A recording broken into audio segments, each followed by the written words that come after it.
My dear student, today we will learn linear equation in two variables.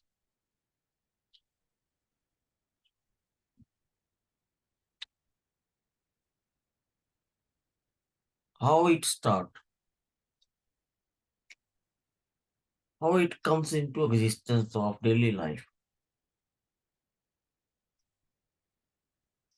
First of all, we will learn about the algebraic expressions.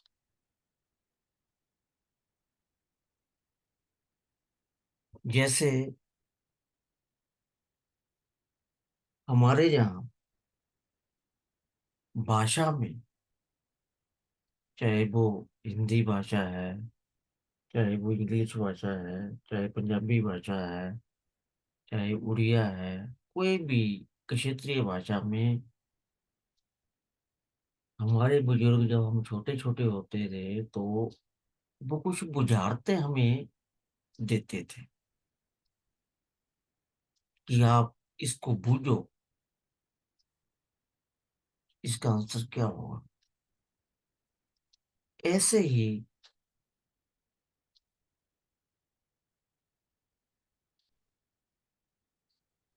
Mathematics में भी कुछ चीजें unknown होती है। उन unknown चीजों की एक रिलेशनशिप की स्टेटमेंट होती है। उसी स्टेटमेंट को हम फॉलो करके उसकी इक्वेशन बना के वैल्यूज फाइंड आउट कर सकते हैं।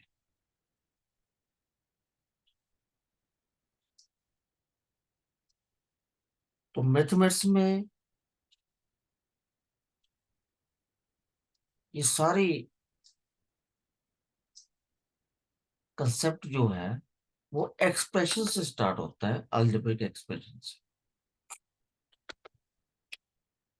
इसमें नंबर भी होते हैं, मींस डिजिट, न्यूमेरिकल वैल्यूज, और जो अननोन होता है वो भी, उसकी वैल्यू भी नंबर्स में ही होती है, डिजिट में ही होती है।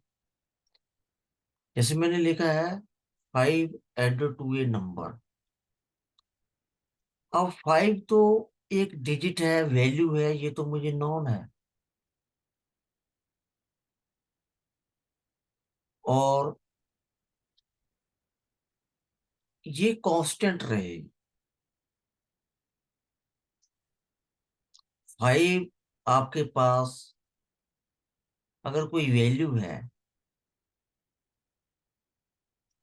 अगर आप मान लीजिए 5 रुपीज आपके पास नोट है, चाहे आप चंडीगढ़ में है, चाहे आप दिल्ली में है, चाहे बेंगलोर में है, चाहे हैदराबाद में है, तो वो वैल्यू 5 ही रहेगी, कभी चेंज नहीं होती उसकी वैल्यू। इस वैल्यूज को हम बोलते हैं कांस्टेंट। अब इसमें एक नंबर ऐड किया गया है जिसके बारे में मुझे नहीं पता है कि कितना है। तो उस नंबर को हम मान के चलते हैं, और जब हम मान के चलते हैं तो उसको रिप्रेजेंट करने के लिए हम इंग्लिश अल्फाबेट का यूज करते हैं, चाहे वो एक्स हो, वाई हो, एम हो, पी हो, क्यू हो।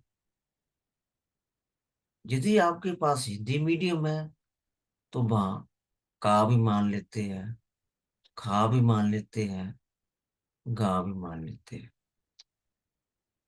इसके लिए हमारे पास कोई हार्ड एंड फास्ट रूल नहीं है कि आपने एक्स ही क्यों माना, आपने वाई ही क्यों माना। मैंने उस नंबर को रिप्रेजेंट करना है मैथमेटिकल स्टेटमेंट में। मान लीजिए मैंने इसको एक्स मान लिया, तो उसको मैंने ऐड किया उसमें 5। तो ये जो बना है ये मेरे पास बना है अलजेब्रिक एक्सप्रेशन। अब जिसको मैंने माना है एक्स को, इसको हम बोलते हैं वेरिएबल। वेरिएबल क्यों बोलते हैं? क्योंकि इसकी जो वैल्यू है वो हर इक्वेशन में अलग अलग होती है, स्थिर नहीं होती, इसलिए इसको वेरिएबल बोलते हैं।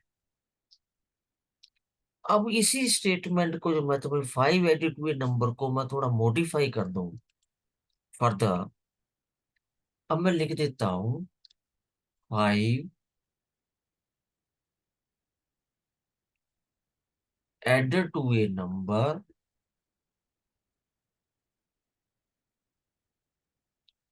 And gives 7।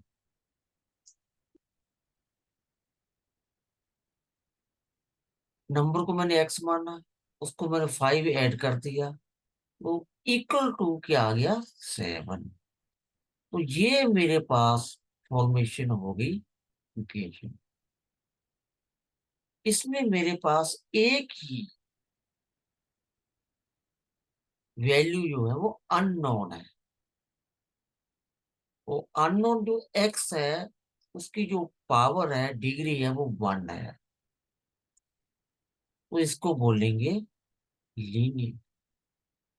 जो अननोन वेरिएबल होता है, अगर उसकी डिग्री 1 हो तो वो होता है लीनियर।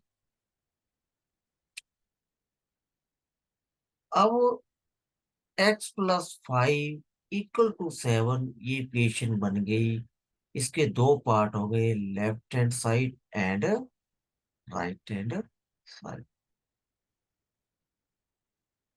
इसलिए इसको क्या बोला जाता है? इक्वेशन। पहले ये क्या था? Algebraic expression. अब इन चीजों को हमें बड़े ध्यान से समझना है। स्टेटमेंट उससे होती है, उससे हमें इक्वेशन बनानी पड़ती है। एप्लीकेशन पार्ट बोलते हैं इसको। कई बार आपको इक्वेशन बनाकर दी जाती है, आपने उसकी अननोन की वैल्यूज निकालनी होती है। अब जैसे आपको दो ये डायग्राम दिखाई दे रही होगी। फादर है, ये है बेटा उसका। अब किसी ने आपको कह दिया कि फादर और जो बेटा है, उनकी जो एज है,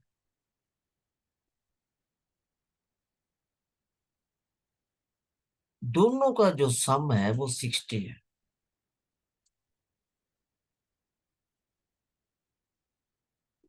अब ना तो आपको बेटे की एज पता है, ना उसके फादर की पता है। अब इसका मतलब मेरे पास दो एजेस जो अननोन है, उसको मैं वेरिएबल, इंग्लिश अल्फाबेट का कोई वेरिएबल मान के चलूंगा। मैंने मान लिया कि जो फादर की एज है वो है एक्स, और बेटे की जो एज है Y ईयर्स। अब इस स्टेटमेंट के अकॉर्डिंग दोनों की एज का जो सम है वो इक्वल टू क्या बन गया? 60। तो ये क्या बन गई मेरे पास? इक्वेशन। अब इस इक्वेशन से आप ना तो फादर की एज पता कर सकते हैं, ना बेटे की एज पता कर सकते हैं कितनी है। अब स्टेटमेंट में फर्दर कोई ना कोई इसमें रिलेशन भी देगा, क्योंकि ये क्वेश्चन पूछा जाता है linear equation in two variable pair of linear equation. Pair का मतलब होता है जोड़ा। जब तक आपको दो इक्वेशन नहीं दी जाती तब तक आपको वैल्यू फाइंड आउट पॉसिबल नहीं। अब एक रिलेशन तो दे दिया कि दोनों की एज का जो सम है वो है 60। दूसरा वो ये कह सकता है कि जो फादर की एज है, फादर जो एज है father age is 3 times the son's. बेटे की एज से 3 गुना है। और ये दूसरा रिलेशन आ गया। अब यहां से मुझे एक दूसरी इक्वेशन बनानी है। अब मेरे को ये मालूम है कि ये फादर की एज है वो एक्स है, और बेटे की है वाई। अब इक्वेशन बनाने के लिए आपको इक्वलिटी का साइन यूज करना पड़ता है। अब अगर मैं इक्वल टू यहाँ ऐसे पुट कर दूं, तो क्या ये इक्वेशन बन जाएगी? नहीं।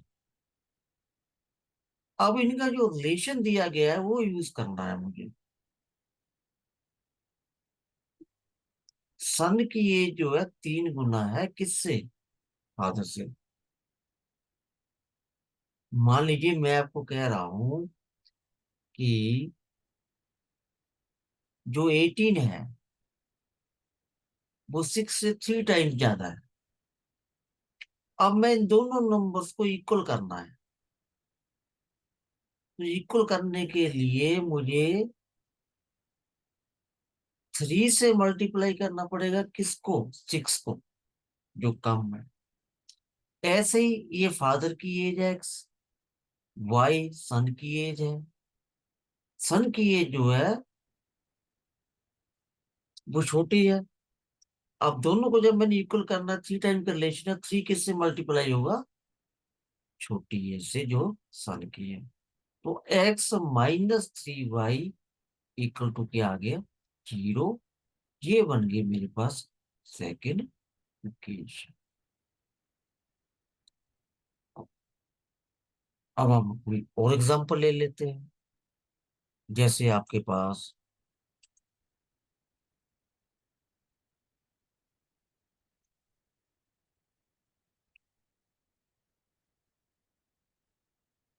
ये एक स्टेटमेंट दी है। अब इस स्टेटमेंट में कुछ बातें मुझे ध्यान देने योग्य है, ये हमारी डेली लाइफ की है। अब उसने कहा कि Arun has only ₹2 and ₹1 coins with him. Arun के पास कॉइन्स है, ₹2 के भी है और ₹1 के भी है। ये पता नहीं कितने हैं,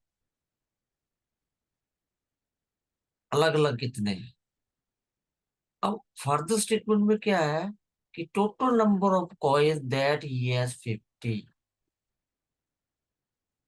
अब मेरे पास ये तो पता है कि ₹2 के कॉइन है, ₹1 के कॉइन है। कितने कितने हैं ये नहीं पता है। तो मुझे क्या करना पड़ेगा? इन दोनों में वेरिएबल मैंने कंसिडर करना है। मान लो मैंने कहा कि मेरे पास एक्स नंबर ऑफ जो कॉइन्स है वो ₹2 के है, और जो वाई नंबर्स है वो किसके है? ₹1 coins. It means ₹1 coin, number of ₹2 coins and number of ₹1 coin equal to कितने हैं? 50। ये मेरे पास इक्वेशन 1 होगी। दो वेरिएबल हो गए, एक्स और वाई। दोनों की डिग्री क्या है? पावर 1 1 है, तो ये क्या हो गए? लीनियर। अब उसने कहा कि amount the amount of money with him is ₹80। अब कितने भी उसके पास ₹2 कॉइन और कितने भी ₹1 कॉइन, हमें नहीं पता है। लेकिन टोटल जो अमाउंट है, पैसे जो है, वो उसके पास 80 बनते हैं। तो अब थोड़ा हम पहले न्यूमेरिकली समझते हैं। मान लो अगर अरुण के पास 10 कॉइन ₹2 के, तो अमाउंट कैसे कैलकुलेट होगा उसका? Number of coins multiply by जितने रुपीस का है, कितने का है, 2 का, तो वो कितने बन गए, 20 रुपीस। अगर उसके पास 1 रुपी के 5 कॉइन है मान लो, तो रुपए कितने बने, नंबर मल्टीप्लाई बाई जितने का कॉइन 1 इज इक्वल टू 5। अब हमने क्या मान के चला है कि एक्स नंबर्स किसके हैं, 2 के, तो उसका अमाउंट कितना बना, 2 rupee coin multiply by number of coin, कितने, x, 2x, plus y number of coin किसके है, 1 रुपी के, तो वाई मल्टीप्लाई 1 वाई, तो मैं इसको वाई ही लिखते हैं, तो अमाउंट कितना बना, 8। तो ये मेरे पास सेकेंड क्वेश्चन बन गया। अब इन क्वेश्चन को सॉल्व आप एलिमिनेशन मेथड से भी कर सकते हो और सब्स्टिट्यूशन मेथड से भी कर सकते हो, लेकिन इस बार आपके सिलेबस में क्रॉस मल्टीप्लिकेशन मेथड नहीं है। तो आप अगर एलिमिनेशन से करेंगे तो आपको एक वेरिएबल को खत्म करना पड़ेगा, एलिमिनेट करना पड़ेगा। तो एलिमिनेट करने के लिए हम क्या करते हैं, एक इक्वेशन में से दूसरी इक्वेशन को क्या कर देते हैं, minus, sign change, Y plus minus cancel, X minus 2x minus X, 50 - 80 -30, तो एक्स कितना हुआ मेरे पास, 30। एक्स किसकी संख्या थी, 2 रुपीज कॉइन की। अब 1 रुपी कॉइन कितने हैं, तो अब एक्स की वैल्यू इसमें पुट की फर्स्ट क्वेश्चन में, तो वाई की वैल्यू आपके पास आ गई 50 - 30 विच इज इक्वल टू 20। अब मेरे पास जो कॉइन्स आए हैं कैलकुलेट होके, दो 2 रुपीज वाले जो कॉइन है वो आए हैं 30, 1 रुपी वाले 20। अब इनके मैं अगर पैसा बनाऊंगा, 2 × 30 तो 60 रुपीज ये हो गए, 1 × 20 20 रुपीज ये हो गए। अब टोटल पैसे उसने पूछे से कितने हैं, उसके पास 80, तो 60 + 20 कितना हो गया, 80। ये मेरी इसमें वेरिफिकेशन हो गई यहाँ की। मेरे को उम्मीद है कि आपको ये अच्छी तरह से समझ आया होगा। अब हम कोई एग्जांपल और लेते हैं। कई बार कुछ लोग, बिजनेसमैन या दूसरे लोग गाड़ी हायर करते हैं बाजार। अब जैसा जैसा किसी का काम होता है उस हिसाब से जो ट्रांसपोर्ट चलाते हैं वो पैसे चार्ज करते हैं। मान लो हमने एक स्टेशन से दूसरे स्टेशन आके वापस आ जाना है, तो वो टोटली फिक्स अमाउंट रख लेते हैं कि हम इतना, आपका जितने किलोमीटर गाड़ी चलेगी एक दिन के लिए, उसके हिसाब से वो ले लेते हैं। जैसे पहाड़ों में हमने देखा है कि आप कोई गाड़ी हायर करोगे तो वो कहते हैं कि हमने वहां जाना है, तो कहते हैं वो 60 रुपीज पर किलोमीटर के चार्ज हो गए। मान लो आपने चंडीगढ़ से दिल्ली जाना है और वापस भी आना है सेम डे, तो ऐसे में क्या होता है, वो 60 रुपीज या 12 रुपीज चार्ज कर लेते हैं। मान लो 60 का, वो किलोमीटर कितने गाड़ी चले, मान लो चंडीगढ़ से अप एंड डाउन आने जाने की जो गाड़ी है वो 500 किलोमीटर चलती है, तो जो टैक्सी वाला होगा वो आपसे 60 रुपी के हिसाब से अगर आपने एक दिन में ही वापस आना, तो 8,000 रुपये चार्ज करना। लेकिन कई जगह जो बिजनेसमैन है, उनको ट्रांसपोर्ट की जरूरत पड़ती है। और कई बार क्या होता है कि उनको एक जगह जाना है, वहां पे होल्ड करना है, रुकना है। वो गाड़ी वाला क्या करता है फिर, कुछ अपनी गाड़ी के फिक्स चार्जेस रख लेता है। कुछ वो कहता है कि मान लो, वो कह देता है कि भाई 2,000 रुपये मैंने दिल्ली के आपसे फिक्स लेने ही लेने हैं, प्लस जितनी आपकी गाड़ी चले उसमें ₹10 पर किलोमीटर में चार्ज दूं।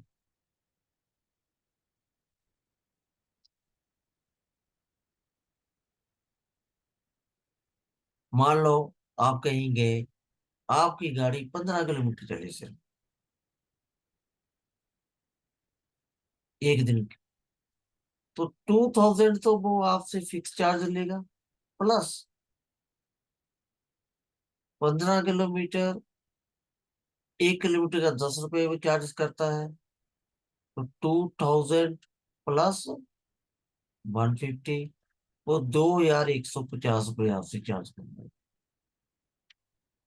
अब कई बार स्टेटमेंट आ जाती है कि किसी ने गाड़ी हायर्ड की, और उसने उस गाड़ी के कुछ तो फिक्स चार्जेस है,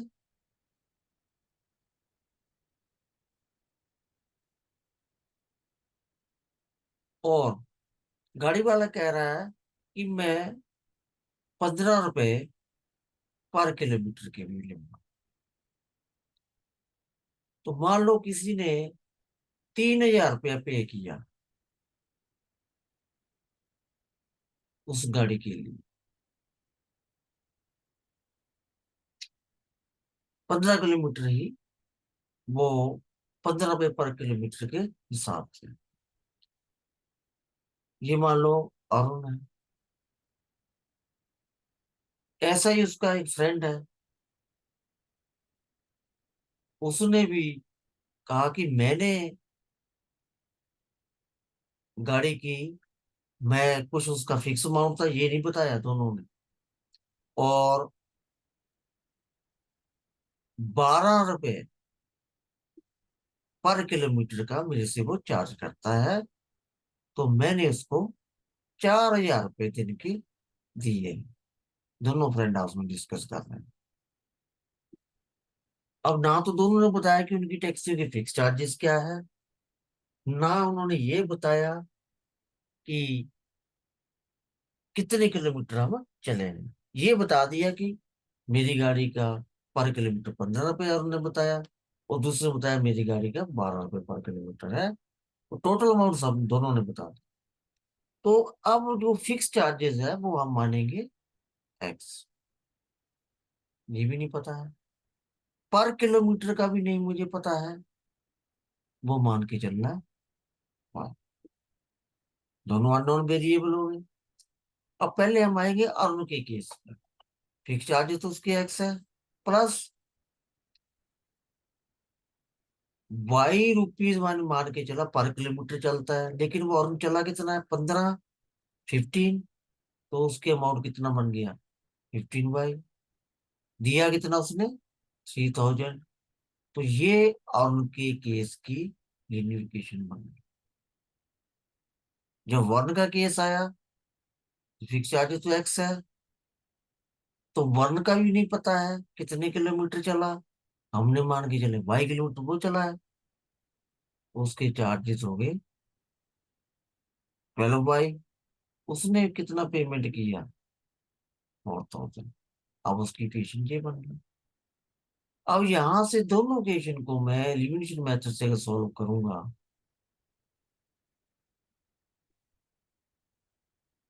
3Y इक्वल टू -1,000।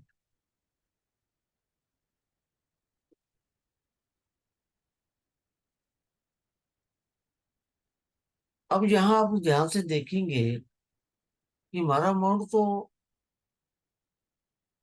माइनस में आ गया।